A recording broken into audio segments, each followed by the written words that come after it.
selamat pagi. Kita dah boleh start lah kelas kita pada hari ini. Okay.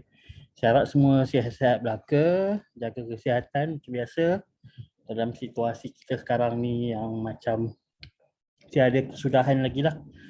Okay. Baik, sebelum kita mulakan kelas kita, saya nak minta seorang tolong bacakan doa dahulu. Siapa sahaja volunteer. Saya cikgu. Okay. Bismillahirrahmanirrahim. Allahumma aftah alaina nikmataka wa syu'a alaina min huzani rahmatika ya arhamar rahimin. Rabbi shrah li sadri wa yassir li amri wa hlul 'uqdatam min lisani yafqahu qawli. Amin. Okay, terima kasih Hasan. So, kita dah boleh start kelas kita pada hari ini. Kesinambungan daripada hari Isnin, kalau saya lah. Hari Isnin. Baik, jadi pada minggu ni kita dah masuk pada topik yang baru, iaitu topik yang kelima, taburan kebangkalan. Okay, probability distribution. So on Monday, kita dah lihat kepada binomial distribution. Okay, binomial distribution. So today we are going to look into second part of this chapter, which is normal distribution. Okay, bahagian kedua lah, iaitu normal distribution. So dalam topik probability distribution ni sebenarnya ada banyak jenis distribution. Okay, kita ada binomial, kita ada normal, kemudian kita ada t-distribution. Okay, tapi t-distribution tu tak ada dalam SPM lah. Itu kamu akan lihat di asasi ataupun matrik nantilah ataupun diploma. Okay, itu t-distribution. Okay, taburan T. So untuk SPM kita cuma ada dua sahaja, iaitu binomial dengan normal. Jadi kita dah lihat kepada binomial distribution. So binomial distribution lebih kepada random variable for discrete. Okay, so discrete dia lebih kepada whole number lah, nombor bulat. Okay, for problems like bilangan orang, bilangan hari, bilangan jam, bilangan kereta, all this kind of yang melibatkan nombor bulat lah, whole number. Okay, and then today kita akan lihat kepada random variable continuous. Okay, continuous random variable iaitu berterusan. Dalam kata lain, nombor perpuluhan lah. Maksudnya dia tak berhenti-henti. Kalau discrete random variable, dia nombor bulat sahaja. Contohnya 2, 3, 4. So antara nombor 2 dengan nombor 3 tu, kalau dia tak ambil kira nombor perpuluhan. Tapi kalau continuous, maksudnya dia akan ambil kira lah. Kalau kita ada 2 dengan 3, kita tengah-tengah tu kita ada 2.2, 2.1, 2.75, 2.893. So all the decimal numbers kita akan ambil kira. So apa-apa sahaja problem yang melibatkan nombor perpuluhan, decimal number, kita akan gunakan normal distribution. Okay, baik, tengok dahulu apakah itu normal distribution. So a normal distribution is probability function of a continuous random variable. Okay, continuous. It is used to calculate the probability for the last sample value of n. Okay, biasanya kalau discrete nombor je kecil-kecil je. Contohnya hujan dalam seminggu, 7 hari. Okay, bilangan murid mungkin 9, mungkin 15. Okay, so kecil. Tapi untuk normal dia menggunakan large sample value of n. And then yang penting adalah normal distribution function graph is a bear shape and is symmetrical about a vertical line that passes through the mean. So perhatikan dia ada mean kat sini. Okay, dia ada mean kat sini. Perhatikan simbolnya. Okay, simbolnya digunakan simbol, kalau kamu pernah lihat dalam fizik, kamu akan kata dia sebagai micro lah. Okay, dalam micro. Tapi dalam MX, kita tak panggil benda ni micro, kita akan panggil dia sebagai mu. Okay, kita akan panggil dia sebagai mu. Tulisan dia mu, mu. Tapi sebutannya, bukan, tulisannya mu. Okay, tapi sebutannya adalah mu. Okay, MIU lah. So mu ni adalah simbol bagi mean. Okay, mean. Saya rasa kamu pernah lihat mean. Okay, mean ni kamu pernah lihat dalam topik statistik.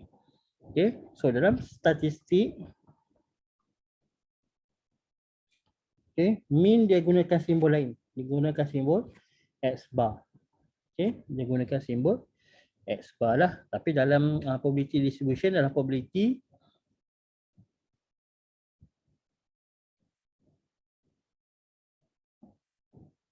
dia gunakan simbol mu.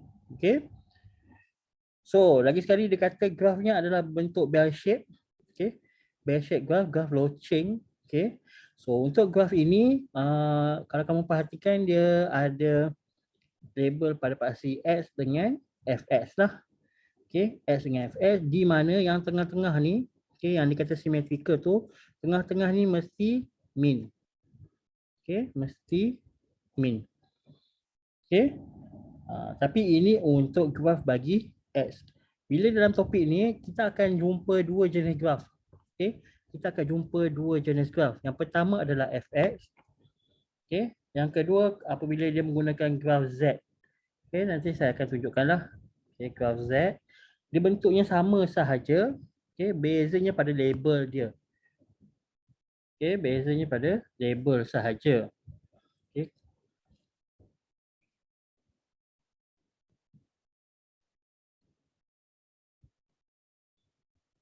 Dia masih lagi bell shape.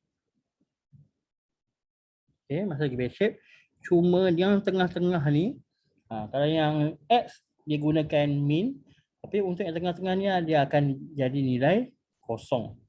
Okay, so labelnya adalah Z. Okay, so dua-dua graf ni diguna pakailah.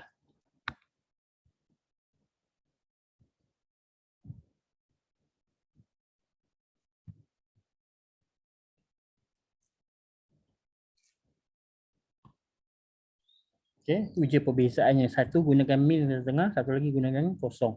So kalau kosong maksudnya on the right side will be positive. Okay, on the left side will be negative. Okay, apa yang positif, apa yang negatif dia punya nilai lah.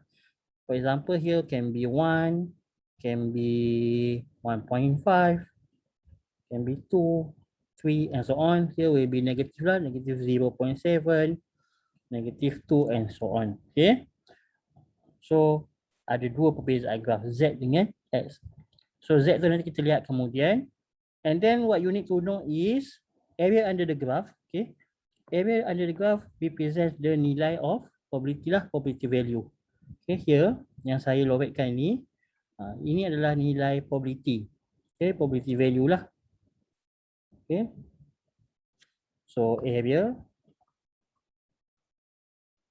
under the graph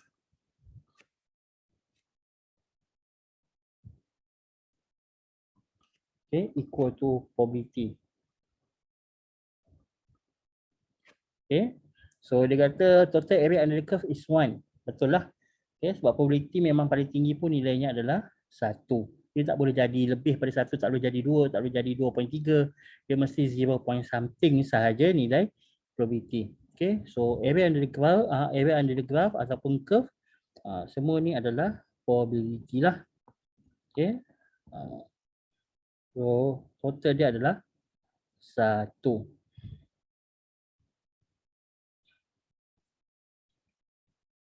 So yang ini dia punya konsep sahaja. Normal distribution function graph depends on the value of mean and standard deviation. So mean dia kiri kanan lah. Kalau kecil duduk belah kiri, kalau kanan duduk belah besar. Okay, ataupun dia punya shape lah. Okay, kalau standard deviation dia small, it will be taller lah, lebih slim dan tall. Kalau dia besar, standard deviation dia maksudnya dia lebih berterabur. Maksudnya dia lebih panjang tapi dia lebih rendah nilai puncaknya. Okay. So perhatikan dekat sini dikata tata tanda taburan normal bagi formula ubah selanjar X. The notation use dia akan gunakan X, normal, mean and variance. Okay. Whereas kalau binomial, ingat balik kalau binomial dia akan gunakan B lah. Binomial and then NP. Okay, itu berbeza. Kalau normal, mean dengan variance. So let's go look at the exercise. So the diagram shows a normal distribution graph or a continuous random variable. State the mean of X. Okay, state the mean of X.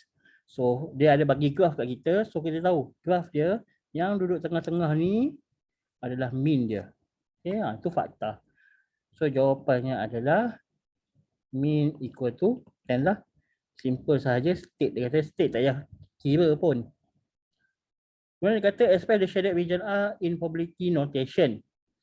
Okay, so kat sini saya tak nampak sangat. So dia punya region dia sebenarnya kat sini lah.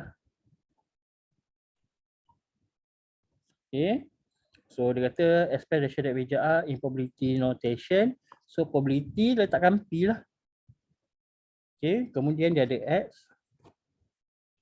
Kemudian dia menghala ke kanan. Okay, so X 15. So my question to you guys are greater or greater and equal? Adakah dia greater sahaja ataupun dia ada simbol equal juga? Sebab dia menghadap ke kanan, obviously is greater than lah. Tapi ada equal ke tak ada equal? Siapa yang boleh jawab?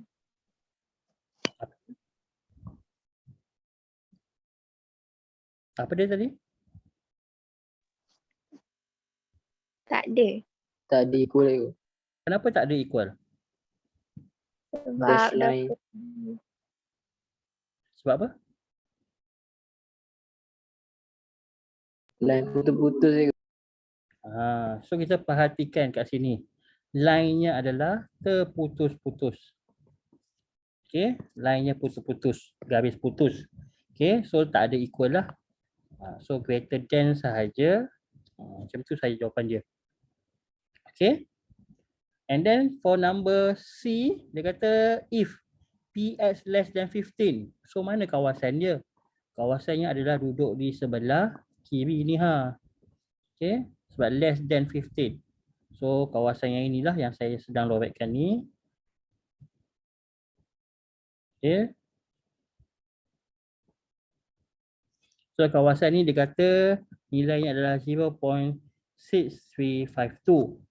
Ingat? Sebab dia gunakan P. So P ni adalah area under the graph ataupun area under the curve. So 0.6352. So dia nak tahu berapakah nilai yang kawasan pink ni. So macam nak cari apa fakta yang kita akan gunakan?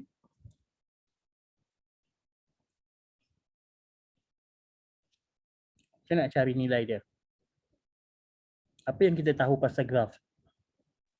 Total equal to 1. Kita tahu bahawa total ni okay, P equal to 1. So kalau kita nak cari yang warna pink, kita tolak je lah 1 minus 0.6352. So kena tahu konsep tu. So jawapannya adalah 0. Gunakan kalkulator lah. Kalau nak congak pun boleh juga.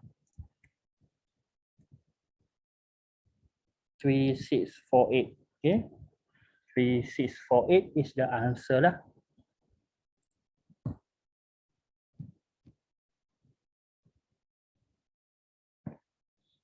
Okay, so settle for that question. So number 2. Okay. So number 2 adalah continuous random variable x normal mean 25. So mean kita tak tahu, yang kita tahu adalah dia punya variance 25. And then is symmetrical at x equal to 9. Okay, so dia kata symmetrical at x equal to 9. So bila kata symmetrical, apa yang kita faham tentang ayat symmetrical ni? Kenapa dia mesti kata symmetrical? Apa bawa maksud?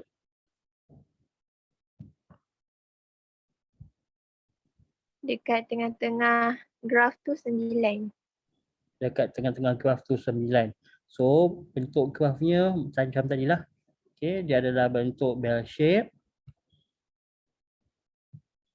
Okay.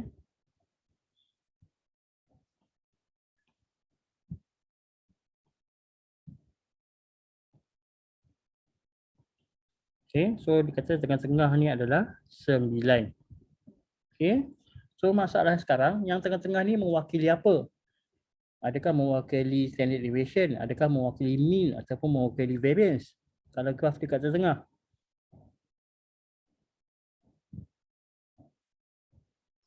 Mean. So yang tengah-tengah ni mewakili sebagai mean dia. Okay, kita dah tengok dekat atas bahawa tengah-tengah tu adalah mean. So kita boleh jawab lah. So dia kata state the value of mean mu equal to 9. Simple. Okay, so ini adalah kadang-kadang fakta yang selalu orang terlupa. Okay, dia macam pelik. Macam mana nak cari mean? Cari mean sebenarnya dia punya maklumat dah ada dekat perkataan symmetrical tu. And then sketch the normal distribution graph. So sketch maksudnya gunakan kertas biasa je, tak payah guna kertas graph. The normal distribution graph for X and shade the region representing 7 to 11.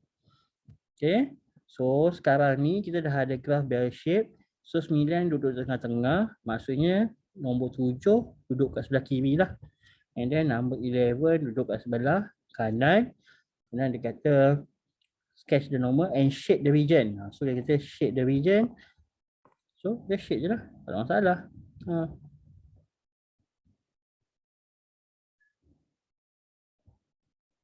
Dah dapat full mark macam ni je. Okay, dah siap. Itu je lah. Okay, kemudian y axis. Okay, y axis duduk kat ujung lah. Okay, y axis duduk kat ujung.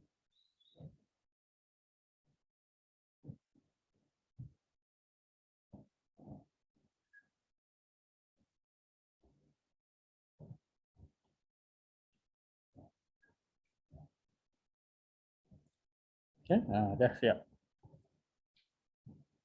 Dapatlah 3 markah, punyalah senang. Okay. So, standard normal distribution. Okay, standard normal distribution. So, apakah itu standard normal distribution?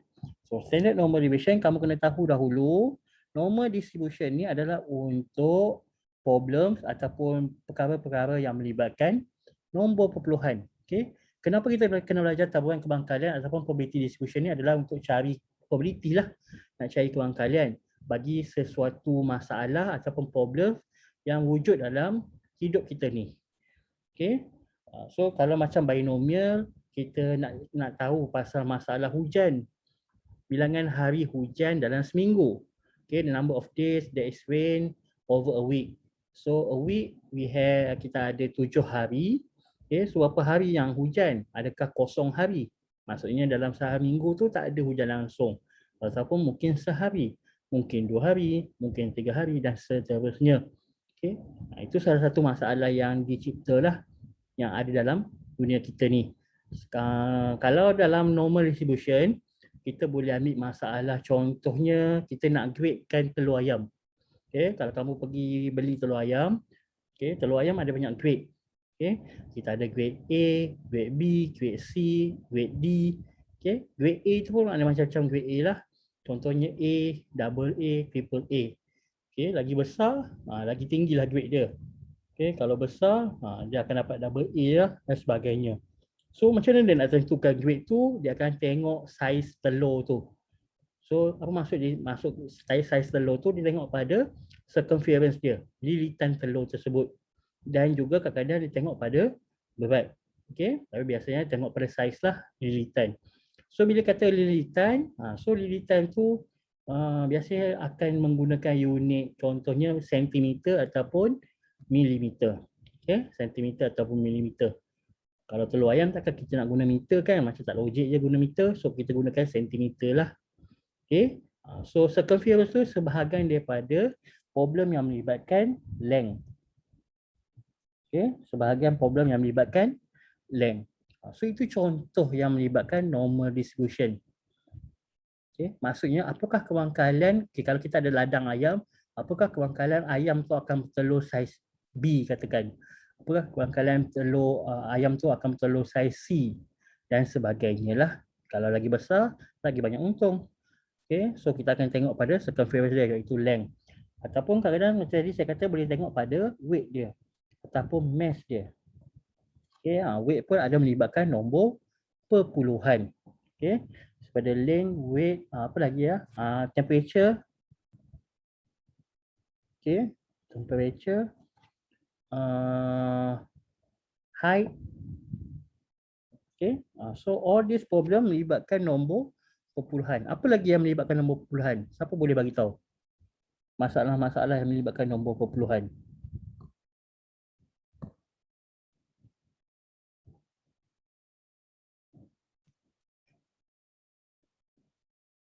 Ada tak contoh lain?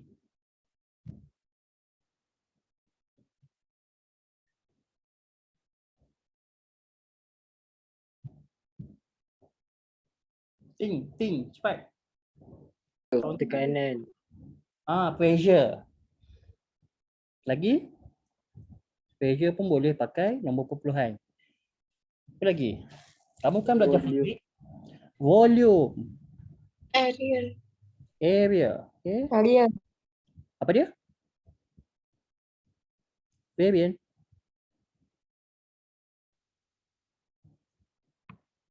Apa tadi yang last sekali? Area. Okay. So ini adalah contoh-contoh yang melibatkan decimal numbers. Okay. Maksudnya contoh macam length. Kalau kita ada 2 meter, kita ada 3 meter. Tapi kat tengah-tengah tu pun masih lagi ada sukatan dia, measurement dia. 2.3 meters. Okay. Ataupun yang lebih kecil lagi, 2.323.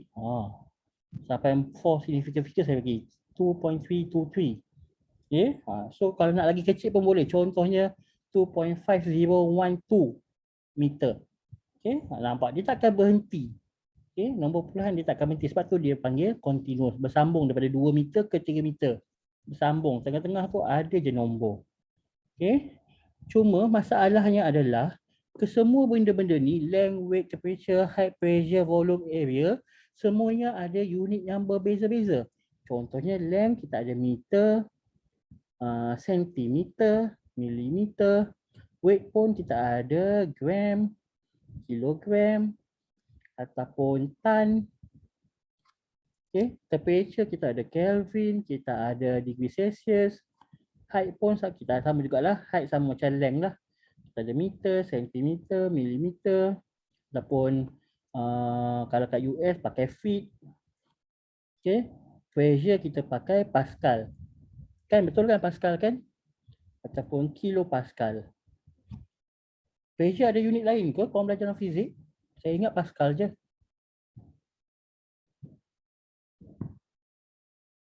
Pascal lah. Pascal je tak ada unit lain So Pascal. Ada lagi. Apa dia? Ada meter air. Meter air? Unit. Meter air? Ada je. Tapi jarang pakai. Macam mana nak tulis dia unit dia? Meter mercury. H2I. Mercury cm. Itulah saya pun yang saya ingat Pascal lah, tak ingat pula yang unit lain. Okay, so mmHg, milimeter. Hg ya betul. Bila sebut Hg tu baru saya ingat lah. Okay, so daripada Pascal kita ada milimeter Hg. Hg lah sebenarnya. Okay, milimeter dengan sentimeter tu dia punya tambahan dia. Okay, so volume pun sama. Volume kita ada meter cube. Okay, sentimeter cube. Area meter square. Okay, sentimeter square. Ataupun kalau feet dia pakai feet square. Ataupun jaranglah kita pakai feet square. Biasanya kita sebut sebagai square feet. Okay, square feet ni kalau luas rumah biasanya kita pakai square feet. Okay, so perhatikan unit-unit ni, bayangkan semua unit ni berbeza. Okay, berbeza. So, bila berbeza, macam mana kita nak standardkan dia? Okay, macam mana kita nak standardkan? Kita akan gunakan konsep tukar kepada nilai Z.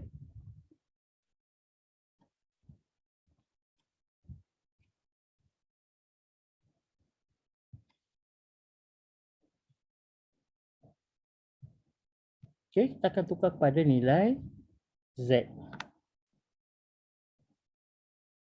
Okay. So bayangkan semua unit yang berbeza-beza ni, macam-macam jenis warna merah ni, kita boleh tukar kepada Z value. So macam mana cara nak tukar? Ini rumus dia lah.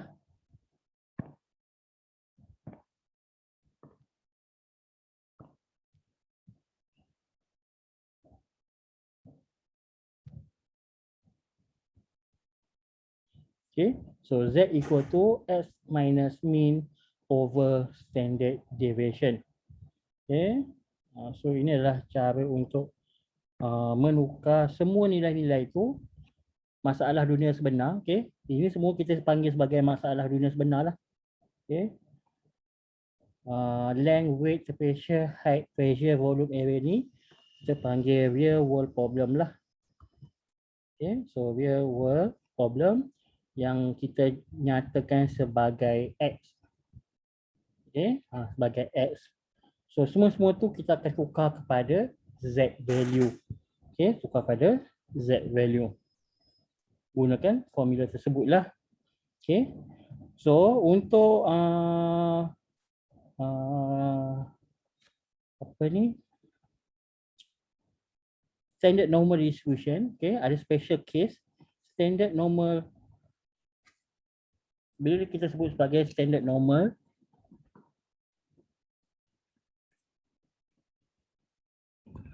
okay, nilainya mean akan menjadi kosong, and then the variance will be 1. Okay, so the symbol will be X normal 0 1 lah. Ingat tadi awal-awal saya dah perkenalkan kepada kamu, kalau normal biasanya kita akan gunakan N normal, mean dengan variance. Okay, ini untuk yang biasa punya, boleh jadi macam-macam. Mean tu boleh jadi macam-macam, variance boleh jadi macam-macam, tapi just special untuk standard sahaja, untuk yang piawai. Okay, bila piawai automatically mean dia jadi kosong. Okay, mean dia jadi kosong, kemudian variance-nya akan jadi 1. Okay. Baik, so kita akan tengok masalah yang melibatkan formula itulah. Masalah yang melibatkan formula tersebut. So dia kata a continuous random variable X is normally distributed. So maksudnya kat sini dia kata normally distributed with mean 24, standard deviation 7, find the Z score. Okay, find the Z score. Maksudnya kita nak cari Z. Okay, so kita tahu formula Z adalah X minus mean over standard deviation. So Z equal, X kita adalah 19.8. Dia dah bagi kat situ 19.8 minus 24. Okay, and then divide by standard deviation is 7. So the answer will be negative 0.6. Okay, negative 0.6. Okay, senang je guna formula tu, tak ada masalah sangat.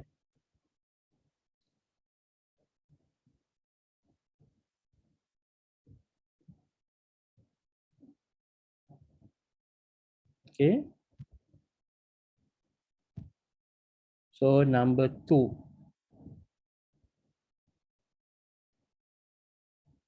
Okay, the diagram shows a normal distribution graph. So lagi sekali dia nyatakan bahawa this is normal. Kalau dia tak nyatakan pun, kalau dia tak state ni adalah normal, kita boleh tengok grafnya adalah bell shape. So obviously will be normal distribution. If the standard deviation is 70 gram, find score Z. Find the Z score when a papaya chosen at random has a mass of 256. So kat sini kita tahu bahawa yang dia bagi ni sebenarnya adalah real world problem X. Okay, so dia suruh cari find the Z score. So Z equal to X kita adalah 256 minus mean. Dalam soalan, dalam bentuk ayat tidak dinyatakan nilai mean, tapi dibagi dalam bentuk graf. So graf kita tahu yang duduk tengah-tengah ni adalah mean dia, iaitu 200. So minus lah 200 and then divide by 70. So kadang-kadang tak bagi dalam bentuk ayat, dia bagi dalam bentuk graf. So kira je lah. So the answer will be 0.8. Okay. Kemudian B, question B. Find, okay, find the mass. Find the mass. Maksudnya dia nak tahu nilai X kita berapa.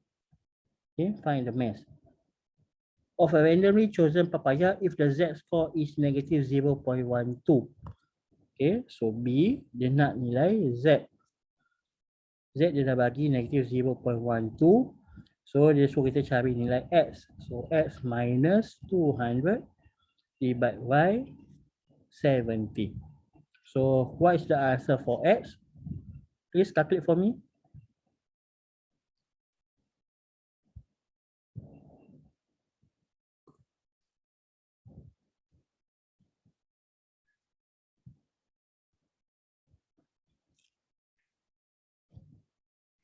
Berapa?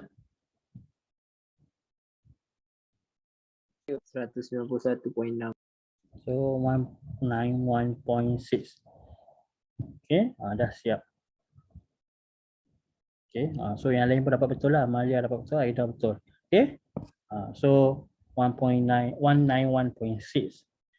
So the unit should be gram. Okay, should be gram. Tapi kalau tak tulis pun tidak mengapa. Okay, tak tulis pun tak apa. Sebab mat. Okay, kalau fizik lain lah. Fizik wajib tulis. Okay, so that's number 2. So number 3 and number 4, I will leave it to you guys lah untuk buat. Okay, sama je. Dia guna formula Z equal to X minus mean over standard deviation. Okay.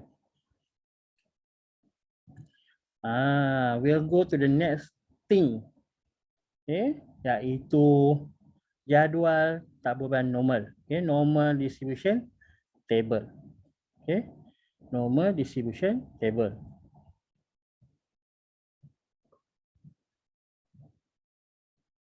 Okay, so apakah itu jadual normal distribution? Okay, so jadual ni sebenarnya adalah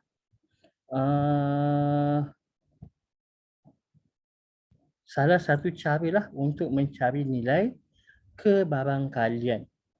Okay, untuk mencari nilai kebarangkalian. So perhatikan,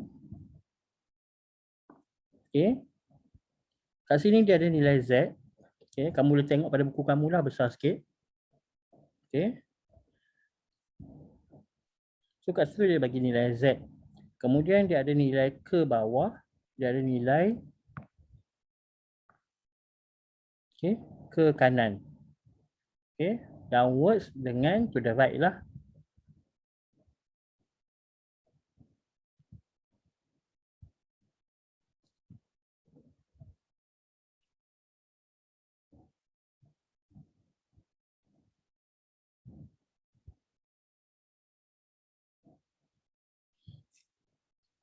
Okay, ke bawah dengan ke atas. Baik, so jadual ni gunanya adalah untuk mencari nilai kebarangkalian. So yang kamu tengok dalam ni, yang kat bawah ni, yang saya sedang lukis ni, peta ni, okay, ataupun yang sedang saya conteng. Saya tak tahu kamu boleh nampak ke tak. Okay, yang dalam tu sebenarnya adalah kebarangkalian, nilai kebarangkalian. Okay. So, nilai Z mencari nilai kebarangkalian. Apa maksudnya? Okay.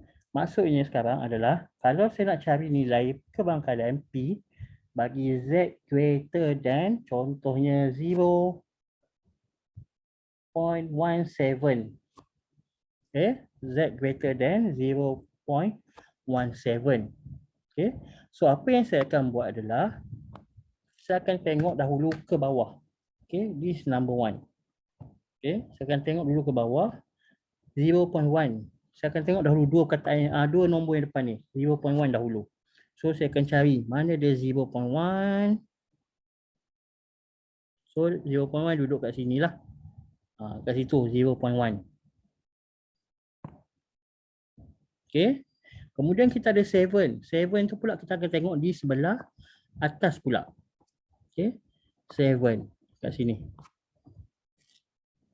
Okay, so kat mana tempat pertemuannya adalah di sini.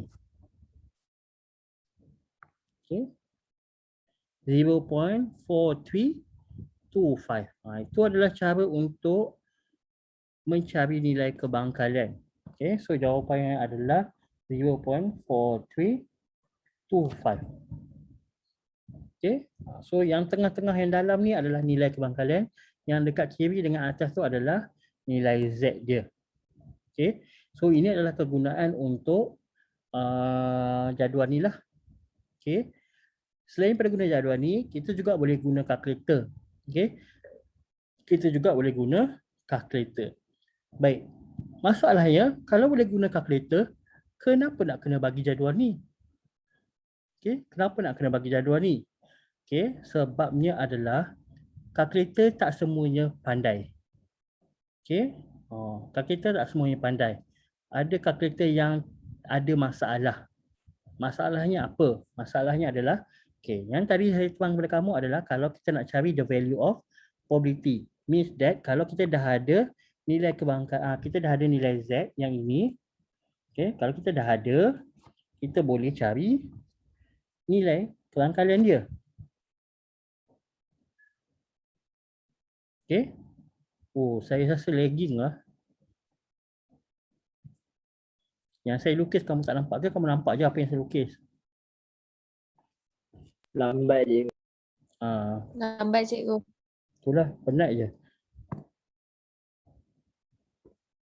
Okay. Masalah internet lah. Upload dia lambat. Okay, suara sampai tapi lukis tu lambat. Tapi tak ada masalah. So, apa yang saya nyatakan tadi, yang kita dah ada PZ greater than 0.17. Okay. Bila kita dah ada PZ, ni maksudnya nilai Z tu kita dah ada. 0.17 tu kita dah ada. Okay. Yang kita nak cari adalah kebangkalan. Okay, yang kita nak cari adalah kebangkalan. So, jadual boleh guna, kalkulator pun boleh pakai.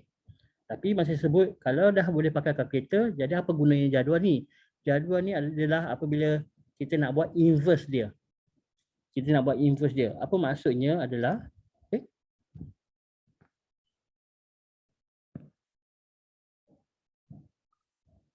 kita nak guna sekejap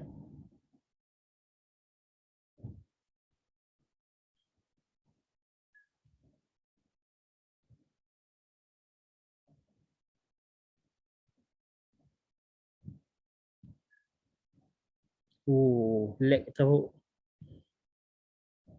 Jenuh nunggu ni.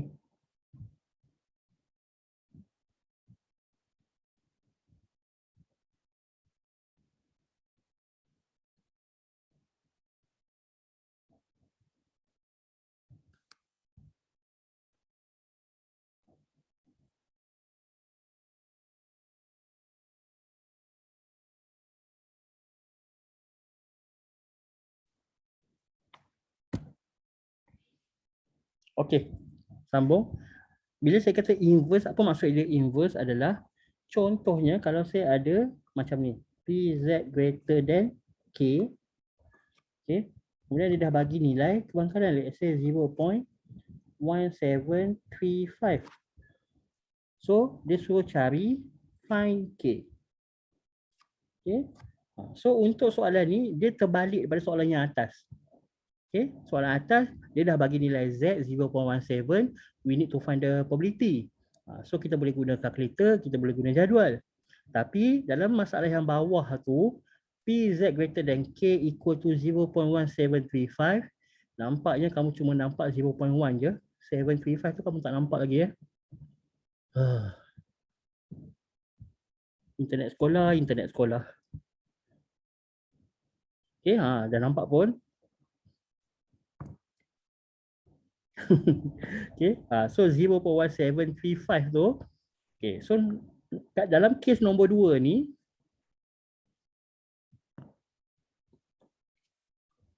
okay, kes nombor 2 ni dia dah bagi value of probability.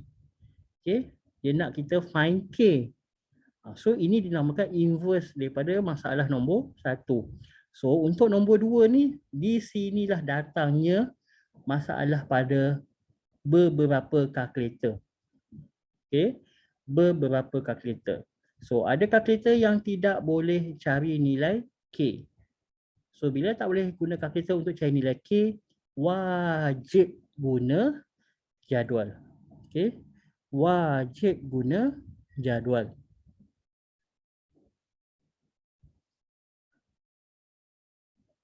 Okay. Baik. Adalah saya tukar nilai probability dia kepada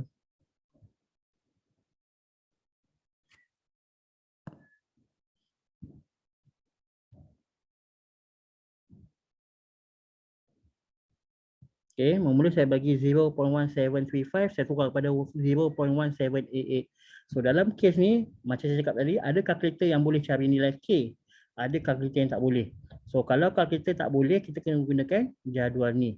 So apa yang kita akan buat, kita akan tengok dekat dalam ni. Okay, kita akan tengok dekat dalam ni, cari nilai 0.1788. Okay. So bila cari, kita pun jumpa lah dekat 0.178 dekat sini. Okay, 0.1788. Saya dah siap lukis, korang masih tak nampak.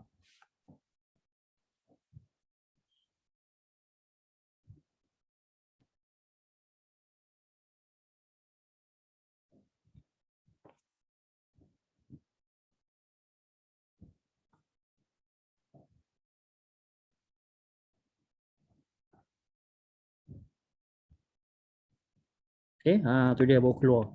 Okay, 0.1788 warna hijau. Okay, tak apa, saya highlightkan. Okay, so jumpa lah kat situ. So bila saya jumpa kat situ, macam mana nak cari nilai K adalah kita akan tengok ke arah kiri dahulu. So kita dapat 0.9. Okay, kemudian kita tengok pula ke atas, kita dapat 2. Okay, so jawapannya adalah K equal to 0.92.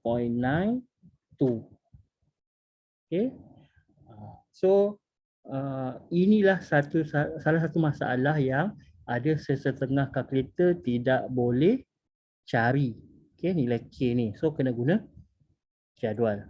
Okay, so apakah kalkulator yang tak boleh cari? Antaranya adalah kalkulator hitam. Okay, kalkulator hitam 570 MS dengan satu lagi kalkulator silver.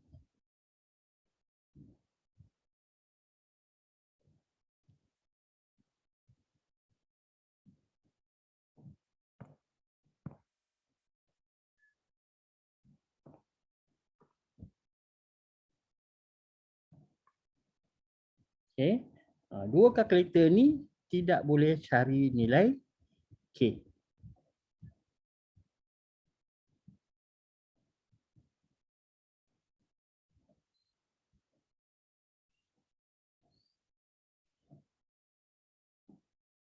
Okay, kereta atas tu silver 570 ES plus dengan bawah 570 MS.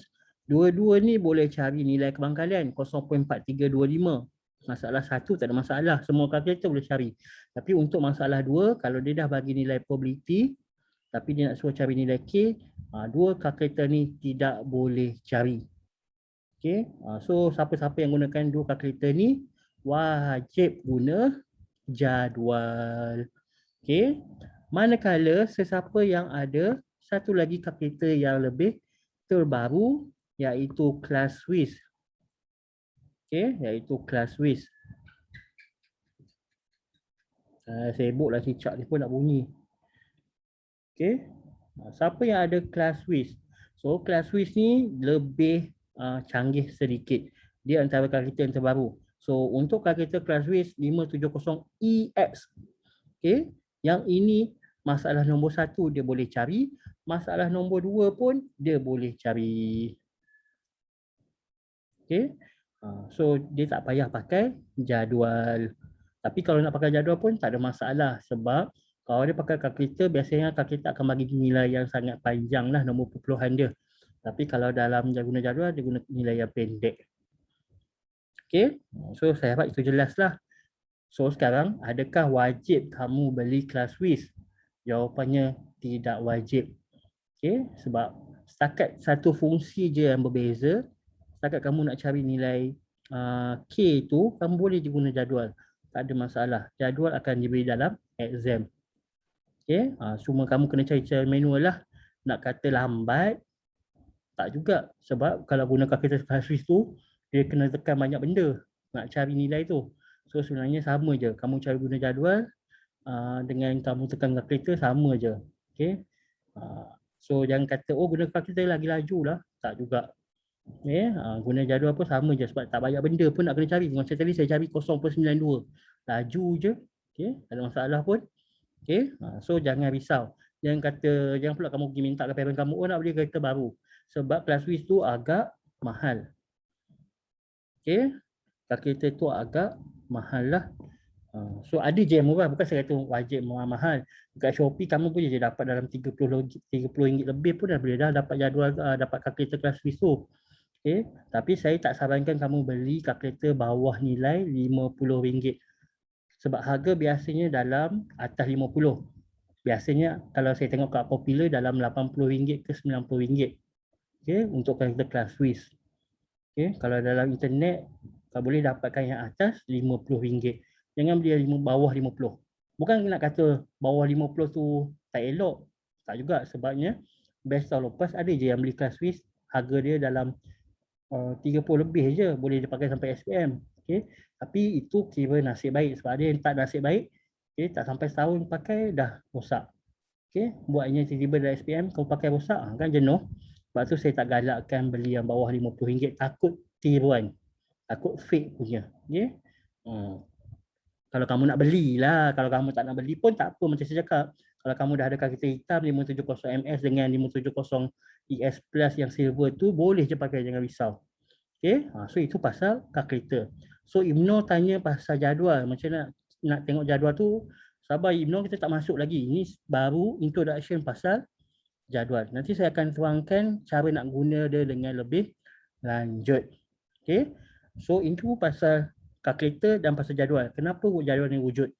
Okay, baik. So sebenarnya jadual ni adalah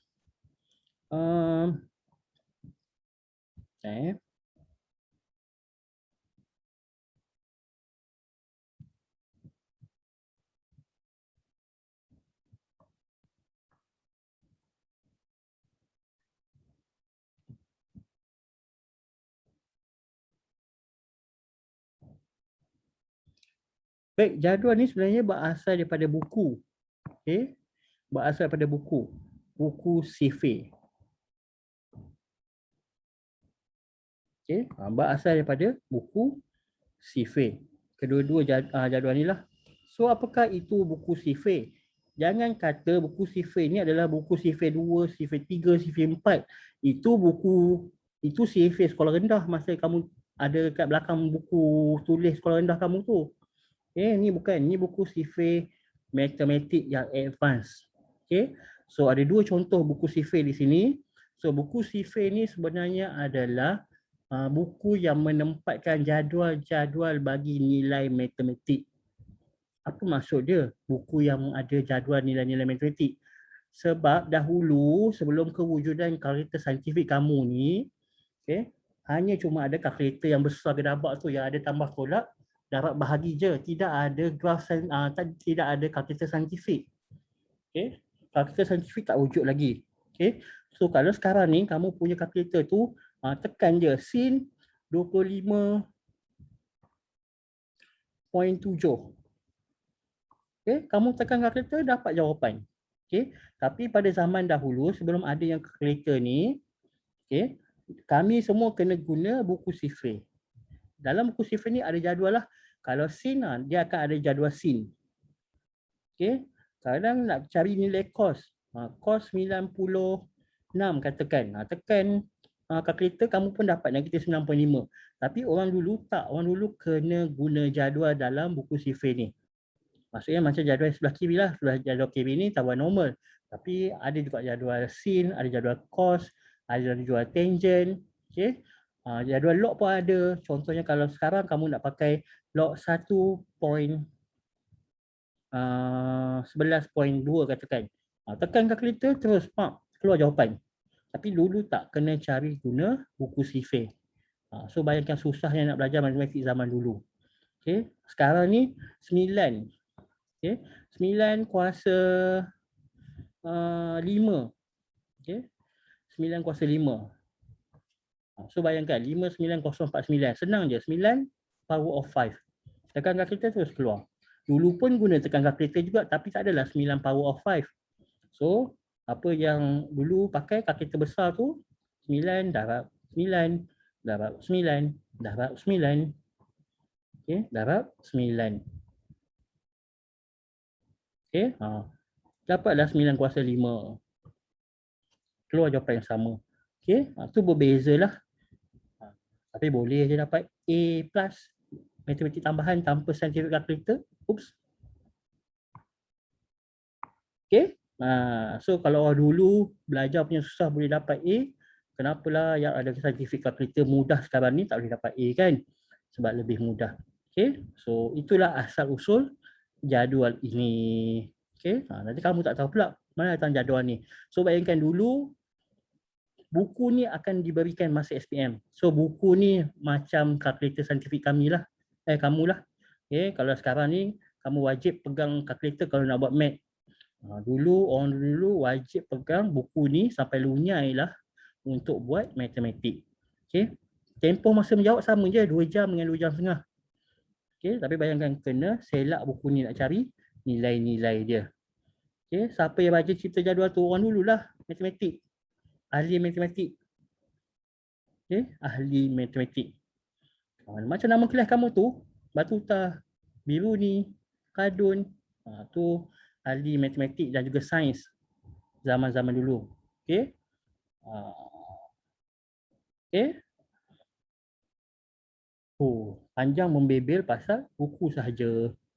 Baik, patah balik kepada jadual ini. Okay, so jangan risau, jadual ni saya tak ajar lagi hari ni. Okay, saya tak ajar lagi hari ni. Saya cuma nak kenalkan kepada kamu jadual ni. Cara nak baca jadual ni nanti kemudian lah.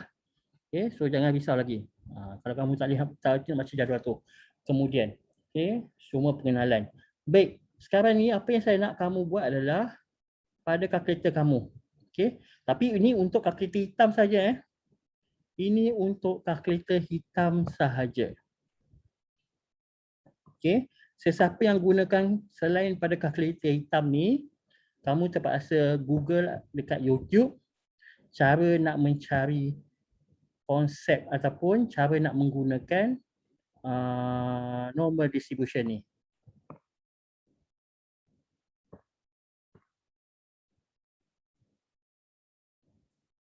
Okay, so saya akan tunjukkan cara untuk mencari bagi kalkulator hitam ini sahaja. Okay, bagi kalkulator silver dengan kalkulator Classwitch, sila Google YouTube ataupun boleh tanya senior kamu lah. Sebab macam Classwitch tu, macam silver saya boleh tolong lagi, saya ingat lagi. Tapi untuk Classwitch ni sebab dia kalkulator yang sangat-sangat baru 2 tahun. Okay, 2 tahun 2019 pun dah nak ke akhir tahun. Kemudian 2020 tahun lepas. Okay, tapi 2020 yalah, kita sekolah pun beberapa bulan je. Okay, so baru lagi kalkulator ni. So saya sendiri pun tak berapa mahir untuk kalkulator Classwitch. Saya pun kena belajar juga. So yang saya boleh terangkan pada kamu sekarang adalah kalkulator yang hitam ni, 570MS. Okay, so 570MS ni samalah macam kalkulator Vinakal ni. Okay, jahat Vin ni. Lepas tu dia nakal, Vinakal.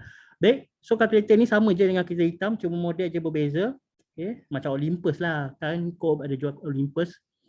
Olympus ke Olympia? Olympia kot. Okay, so sama je konsep dia. Tekan mod 2 kali. Okay, so dia akan keluar macam ni. SD register base. So siapa yang ada kalkulator hitam boleh cuba sekarang. SD register dengan base. Okay, sebenarnya bukan register. IEG tu apa ya? Regulator kat siap saya. Okay, base tu asas lah. SD tu adalah standard distribution. Okay, standard distribution. Okay, standard distribution. So kita akan tekan 1. So nampak dia keluar mode bagi SD. Bila tekan mode bagi SD, tekan shift. Okay. Perhatikan dekat nombor 3 ada perkataan dist3. So distribution. Okay, so tekan nombor 3. Maka dia akan keluar PQR dengan P. Okay, PQR dengan P. So, ingat tadi awal-awal saya kata selain daripada binomial distribution, normal distribution, kita ada juga T distribution. Taburan T. Okay, kita ada juga taburan P. So, untuk nombor 4 tu kita tak akan pakai lah. Okay, untuk nombor 4 kita akan pakai. Kita akan cuma pakai nombor 1, 2 dan 3. Okay, nombor 1, 2 dan 3. Untuk lagi sekali, saya tekankan sebab saya tahu kelas kamu ni, kelas batutan ni ada yang 3-4 orang kot yang pakai kelas Swiss. Okay, so untuk kelas Swiss dia lebih complicated sikit dia punya paparan dia, display dia. Dan butang nak tekan tu pun sebab dia lain sikit kan, mode dia pun lain. Sebab tu saya pun masih dalam proses belajar lagi lah. Okay, so kamu boleh rujuk YouTube lah untuk cari cara nak gunakan kita kelas Swiss kamu. Okay, so dia berbeza dengan macam ni. Kalau kita hitam macam ni je, PQRT 1, 2, 3, 4. Simple. Okay, tak pening kepala. Okay, baik. So T tu tak payahlah hiraukan. Okay, abaikan saja, ignore number T, ignore T distribution tu nombor 4. We only use 1, 2, 3 only. Okay, 1, 2, 3 only. So apakah itu PQR? Okay, apakah itu PQR? Baik, saya akan tunjukkan pada kamu.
Okay, saya akan lukiskan bell shape sebab senang kita nak tengok dia punya ni.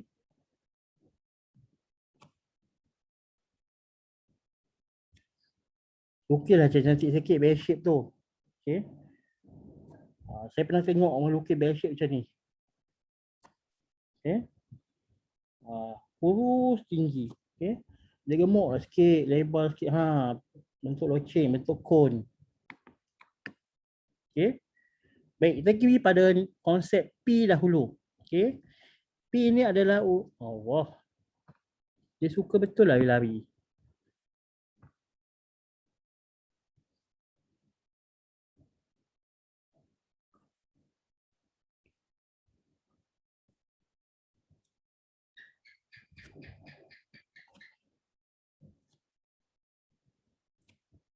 Okay, so macam biasa tengah dia kosong, ni adalah Z, kosong, Z. Okay, so P, apakah P? P ni merujuk pada left area, okay, kawasan kiri. Okay, masuk kiri, maksudnya seperti berikut.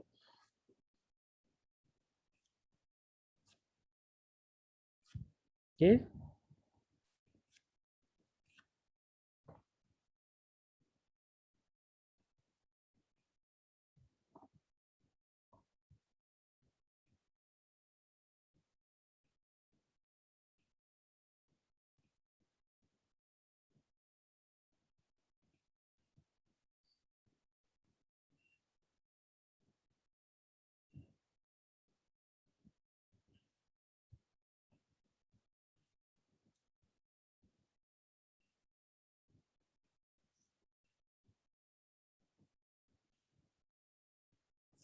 Okay. So, kalau kita nak cari nilai kebangkalan pada sebelah kiri macam ni, okay, pada sebelah kiri kita akan gunakan P pada kalkulator. Okay, kita akan gunakan P pada kalkulator. Kiri tu bukannya maksud pada kawasan ini saja. Saya tahu ramai confuse. Bila kata kiri, dia ingat sebelah negatif je. Tak. Okay. Dia juga boleh start pada positif menghala ke kiri. Okay, menghala ke kiri. Ingat, kita nak cari kebangkalan. Area under the curve, area under the graph maksudnya adalah kebangkalian. Okay. So, itu adalah untuk P. So, berbeza pula dengan R. So, R lagi senang. R maksudnya adalah untuk right ataupun kanan. Okay. R maksud right ataupun kanan. Maksudnya adalah kawasan yang menghala ke kanan lah. Takkan ke kiri pula. Kawasan yang menghala ke kanan. Okay. So macam ni. So dia menghala ke kanan.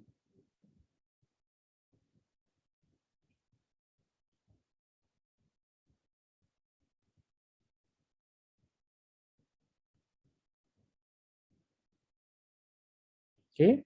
Dia boleh start pada negatif ataupun dia juga boleh start daripada positif.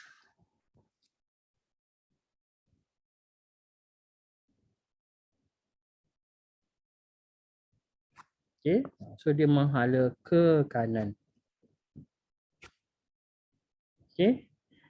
So kalau P kiri, R kanan, apakah Q? Q adalah bentuk di tengah-tengah.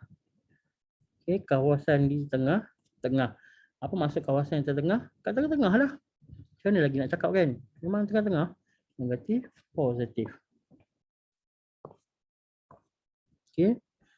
So antara kawasan macam ni. Tengah-tengah antara dua nilai.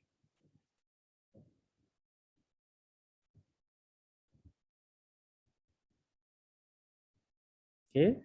Ataupun tak semestinya mesti duduk tengah dekat kosong tu, tak. Dia juga boleh jadi antara kawasan negatif dengan negatif. Okay, macam ni.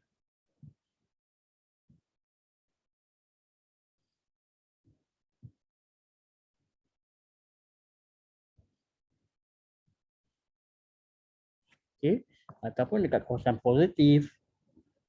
Okay, asalkan dia duduk antara dua nilai, positif dengan positif, negatif dengan negatif ataupun negatif dengan positif. Okay, Z, Z, Z, Z, Z.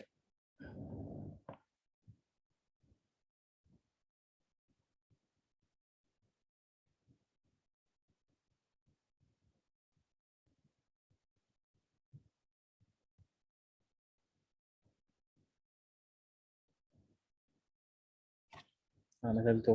Okay. So ini adalah kegunaan yang dalam kalkulator yang saya tunjukkan tadi. Nombor 1, 2, 3. Yang 4 tu T tu abaikan. 1, 2, 3 adalah PQR. Okay. Tetapi saya cuma akan terangkan pasal P dan Q sahaja. P dan R sahaja. Q saya tak akan terangkan. Okay, saya ulang. Saya cuma akan terangkan pasal P dan R sahaja. Q saya tak akan terangkan. Lepas tu cikgu kalau Q tak terang, saya nak cari nilai yang tengah-tengah. Okay, so jawapannya adalah kalau kita nak cari nilai yang tengah-tengah, kita masih lagi boleh pakai P dan R. Okay.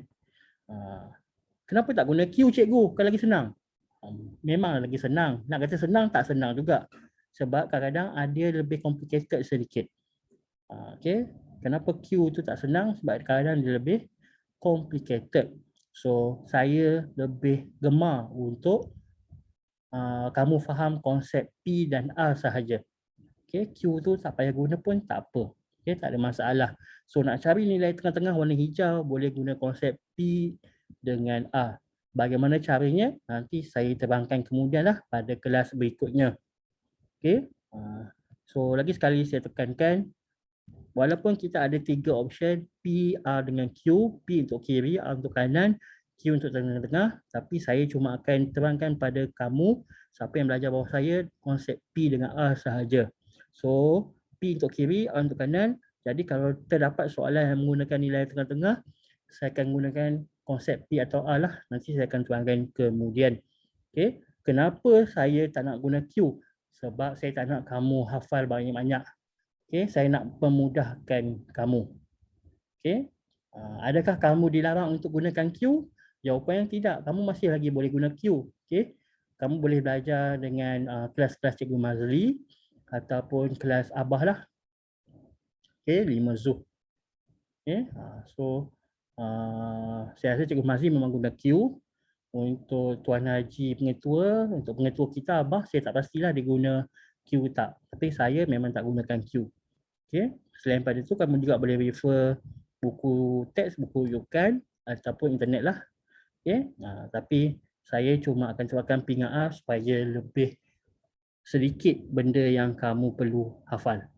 Baik, so ini adalah introduction kepada penggunaan kalkulator untuk cari nilai kebangkalan P. Okay, introduction dahulu. Baik, ada soalan setakat ini? Okay. Tak ada. Tak ada yang lain? Tak ada cikgu. Okay, tak ada. Cikgu. Tak ada. Okay. Korang semua sihat? Sihat. Alhamdulillah. Yang tak masuk kelas ni nanti tolong tanyakan kenapa tak masuk. Adakah tak sihat ataupun ada masalah internet ataupun apa-apalah. Nanti tolong tanyakan pada kawan-kawan kamu lah yang tak ada ni. Okay, saya rasa ada 3 orang tak ada. Ke 4 orang. Okay. Nanti KK, ketua kelas, nanti tolong take note siapa yang tak hadir ni. Baik. Jadi untuk kelas hari ni kita berhenti sampai sini je dahulu. Okay. Saya tak nak kamu nanti pening walaupun kita masih lagi ada masa dalam 10 minit. Sebabnya nak terangkan cara pasal jadual, nak terangkan pasal kalkulator nanti kita pening. Okay. So kita stop dahulu sampai introduction dahulu kat sini. Okay. So dekat bawah-bawah ni macam latihan dekat latihan nombor latihan 10 ni. Okay. Nanti kita akan buat pada kelas berikutnya. Okay. Kalau kamu dah nak cuba boleh juga, tak ada masalah. Okay. Tapi yang ni kita akan buat sama-sama pada kelas berikutnya minggu hadapan. Okay. Jadi itu sahaja daripada saya hari ini. Jadi peringatan semula kepada yang gunakan kelas Swiss dengan kalkulator silver, sila rujuk YouTube ataupun internet untuk cari cara mencari probability. Okay, sebelum kita start dengan latihan 10 ini. Okay, jadi kalau tak ada apa-apa soalan ataupun kalau ada selepas ini pasal hari ini punya latihan ke, pasal hari Isnin punya latihan ke, macam biasa boleh WhatsApp ataupun Telegram saya lah. InsyaAllah saya akan cuba bantu kamu lah kalau ada sebarang masalah. Baik, itu sahaja daripada saya hari ini. Sekian, terima kasih. Assalamualaikum. Bye-bye semua. Terima kasih cikgu. Terima kasih cikgu. Sama. Bye cikgu. Bye. Terima kasih cikgu. Sama.